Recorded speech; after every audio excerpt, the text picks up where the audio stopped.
Hope you guys are doing well. Welcome back. So in this video, we are going to discuss about that how you can block any email address. If you are facing an issue and someone is disturbing you, sending a lot of emails, so you can do that. You can block that email and you will won't get any kind of email. So what you have to do, you have to open the Gmail.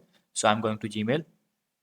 So as you can see, I have got this email and they are sending me emails again and again. And I want to block them. So what we need to do, we have to click on three dots option. After clicking on three dots option, as you can see, here's the option block the, and as you can see, here's the option for the block, and here's written the block and the name of the email sender or email provider. So you have to click on this. You have to click on the block. After clicking on this, as you can see, it's showing you the warning. The future messages from will be marked as spam. You won't be able to see those emails. So you have to click on the block. And after clicking on this, as you can see, you will be won't able to get email. So in this way, you can block any kind of email. So I hope you guys understand this video. So see you guys in the next video.